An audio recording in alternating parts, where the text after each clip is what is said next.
Ang atong kaingpitan dili karon dire. Dili ta maingpit. Pero maning kamot ang maingpit ngano man kinahanglan ta magbuhat og maayo. So kani atong gibuhat karon nga pagpadayag sa kamaturan, this is good works nga angay nga madungog sa mga katawhan nga naminaw nga naay Dios nga nagpaluyo nini nga kalibutan, walay lain ang Dios nga kun atong gituan nga mo si Ginoong Hesukristo nga makaluwas sa atoa. Humana pastor. Salamat o mayong hapon sa tanan. Okay, salamat kayo sa ato nga representative gikan sa RDRL, Right Doctrine, Right Living, pinaagi ni Pastor Christopher Diaz Ritarino. Ang atong katapusan karon nga paabot ka nato sa lain sa 15 minutos ato nga igsuon representative ni sa Islam Ibrahim Romas. Okay, atong ihatag. Bismillahirrahmanirrahim. Assalamualaikum warahmatullahi wabarakatuh. Mga kaigsunan kong tigpatalinghog, Musliman o Kristiyano o walay relihiyon, ako magpasabot na unsa ang standpoint sa mga Muslim. Kay kung tawgon gud nato nga kana siya Muslim, wala siya ilabot sa ato. Kay Muslim Kristiyano, mingon pud mi mga Muslim nga kamong Kristiyano wa pud milabot sa amo, warag lain ka paminahon. O kay kinsa ra ba day gusto maluwas? Kristiyano ra ba day? Nga, kinsa may gusto maluwas, Muslim ra po day. Gusto man tang maluwas tanan. Pero kung mangita kita kaluwasan, mas maayo nga tukion nato ang tanang butang. Sa diri man gud ang foundation gud sa Quran ug ang Biblia. Ang Allah naga-invite, naga-challenge si kinsa man nga mangita og sayop sa Quran. Kay matud pa ni Allah, if the Quran is not from him, they would find any discrepancies. Makikita sa mga inconsistencies and discrepancies. So nag-challenge ang Allah. Pero ako naobserbahan nga ako dati man kong Kristiyano, nagtouch gani kong Biblia karon, yung sila ay nahlabti. Biblia na amo ana sa mga Kristiyano. Pero kung naay musulting tao na ana, amo anang Biblia kay sa mga Kristiyano na makaingon kog ignorante ng tawhana. Ngano man? Kay ang Biblia dili ba yan nagisulat sa mga Kristiyano, ang mga writers ana. Ngano man si Mateo Kristiyano, si Marcos Kristiyano, si Juan Kristiyano, asa mabasa? Kay kung imong yung tres apon sa panahon ni Kristo, di early Christian, dili sila gitawag Kristiyano. O niya, di man ganit sila gitawag og Kristiyano. Dito naman kadto namang mga tao nga kauban nila ni Pablo dito sa Antioch, Acts 11:26, dito ni gawas ang pulong Kristiyano. Niya gawas pa si Jesucristo, wala gyud nagtudlo og Christianity. Pastor. Kay kung nagtudlo sa Christianity si Jesucristo, mo gawas gyud sa iyang baba ang pulong Christianity or Kristiyano. The word Christian or Christianity never came out from the lips of Jesus. Ning gawas lang ni sa mga tao nga so-called followers of Jesus Christ. So para sa ako unta, kung mangita tag kamatuoran, buhian nato ning pag-boundary ba? Kristiyano na siya, Muslim ni, Katoliko na siya, Sabadista ni, Messianic ni, kadi mapod ng Iglesia ni Kristo. At unta nang buhian sa ato nato ang mga identity, atong mga relihiyon, kay mangita man tag kamatuoran. Okay. Kung mangita tag kamatuoran, kaluwasan man gid walay lain, pangitaon sa tao di kaluwasan. Di bilang mga religious o speaker kita, wala ta nangitag mahimo patang milyonaryo or doktor patang engineer, kasi ko himatyon naman ko kay tigulang man ko kayo. Sa edad pa lang daan, sa edad pa lang, di kadyo ko mahimong engineer ini or attorney pa. So nga kung yung pangitaon ini tigulang kansa tigulang nato, yung kaluwasan jud. Unsa man ta maluwas? Kunya kung maingon pud nang uban nga kani sa Kristo, sige man jud ko kadungog sa pangalan ni Jesucristo. Daghan ra bang mogamit ni Jesucristo? Unya, si Jesucristo, pangutan-on ni mo sa Quran, si Jesucristo, matud sa Quran, Quran chapter 3 verse 84, si Jesucristo Muslim. Unsa man digud ang Muslim? Ang Muslim ang tao nga nagasunod, nagatugyan sa pamalaod sa Dios. Sa Quran na nagsulod si Jesucristo. May usa ka Muslim si Jesucristo. Si Abraham Muslim, si Moses Muslim. Naa sa Quran. Nagmiingon pud ko, mabalos pud ko. Sige daw, basahin sa Biblia si Kristo Kristiyano. Unya kini mga religion karon mga kaigsuonan, bago lang ni. Ngano man, kay kini ibong natong Christianity sa unang panahon dili gid ni Kristiyano dili gid ni relihiyon. Katong nga tao nga taga Antioch nagtawag og mga tanan sila mga Kristiyano, wa gid sila katuo nga katong ilang gipulong nga Kristiyano mahimo tong relihiyon later on. In fact, if you try to study the word Christianity or Christianos, ito ay mga pangalan na pagyaga-yaga sa grupo sa mga tao. Parang ridiculing to the followers of Jesus Christ, sabi nila. Kung imong i-trace up ang word Christianity, is not an honor. Kasi dili man sila may kapangalan ini. Mga pagano ang nagpangalan nga sila Kristiyano. Unya gidawat po dun sa mga tao nga dili pagano, Kristiyano ta. Pero ang nagpangalan ana mga pagan man, mga taga Antioch man, ang mga pagano, mga Antioch dili man sila mga Kristiyano ang nagpangalan. Unya ang kaluwasan nga atong gipangita, mga kaigsuonan, kaluwasan. Unsaon jud maluwas day ang tao sa Islam nga pananaw, unsaon nga maluwas ang tao. Walay lain igsuon pagsunod, kung dinhi basahon nato sa Quran, ingon ang Allah diri,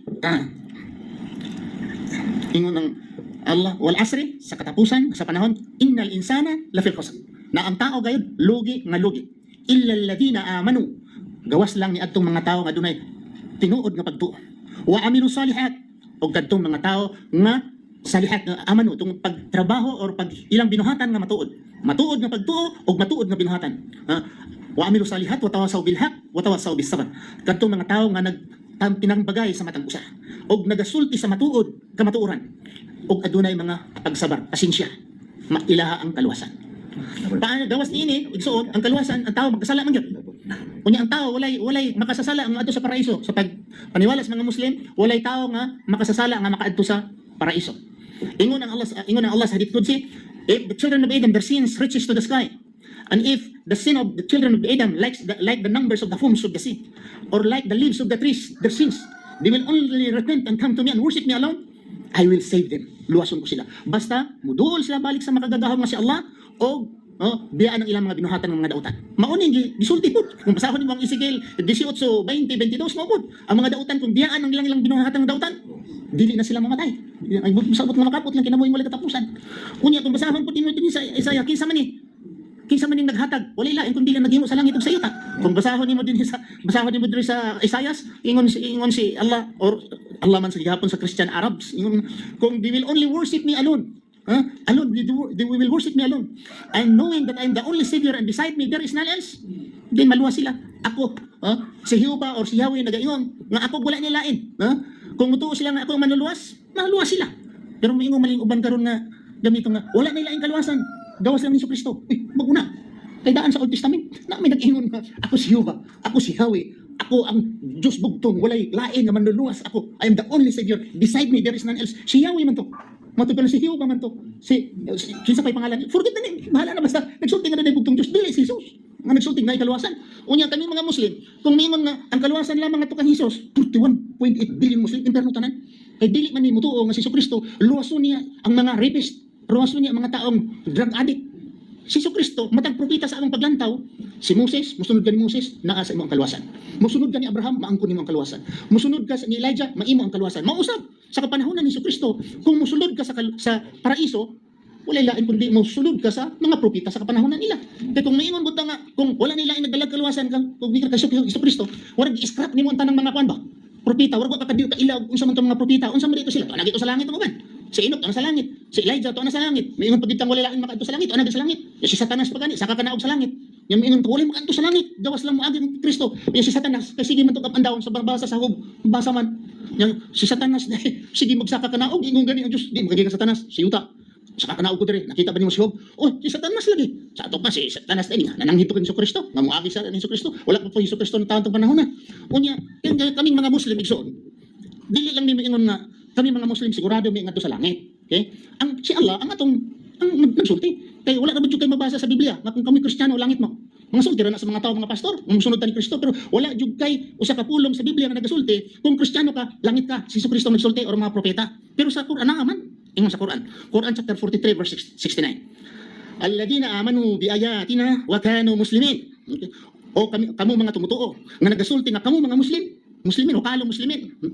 Udkhulul jannah. Sulod mo sa paraiso. Udkhulul jannah.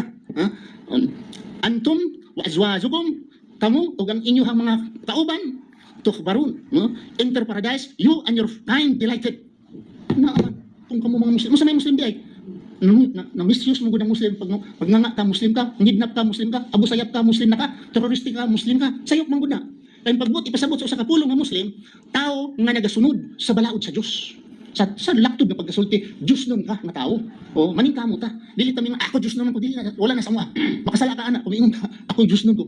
Ako di paningkamutan ako sa pagsunod sa balaod sa Dios. Mausab ang ingon ang Allah sa Quran, "Qulu amanna billahi wa ma unzila ilaina wa ma unzila ila Ibrahim." Maniniwala kayo sa mga pinadala namin nga relihiyon katuruan ngadto kang Ibrahim. Wa Ismail, ipadala naman kay Ismail. Wa Ishaq, ang pagtulunan ang relihiyon gihatag namo kang Ishaq. Wa Yaqub, ang gihatag namo kang Yaqub. Wal asbat sa iyang mga anak. Wa atiyo Musa, ug ang relihiyon pagtulunan namo gihatag ni Musa. Wa Isa, kang Kristo. Wa nabiyyuna min rabbihim la nufarriqu baina ahadin minhum wa nahnu lahu muslimun. Og sa tanan nga mga propeta nga gikan sa Dios, silang tanan mga Muslim. Maraming salamat, diri ako magtapos. Assalamualaikum warahmatullahi wabarakatuh. Okay, salamat kayo sa ato nga katapusan nga namahayag. Salamat kayo sa ato nga igsuon sa Islam pinaagi sa presence ni Ibrahim Romas. Mga igalam kay igsuonan, mao to ang ato nga presentor no, upat sila kabuok. Onya, ato ngayon sila nga magpaabot pa sila og mga hunahuna nga ikadugang dugang sumala pud sa ilar pud nga mga kamatuoran nga inyong ikapahayag. Sa to pa, aside sa inyong hagigahin nga tag 15 minutos sa kamatuoran, makapahayag pag gyapon mo og laing kamatuoran pinaagi sa paghatag nyo og tubag sa mga pangutana. So kamatuoran gyapon ito baga. So may pahayagan man sa kamatuoran nga nagapon. Okay.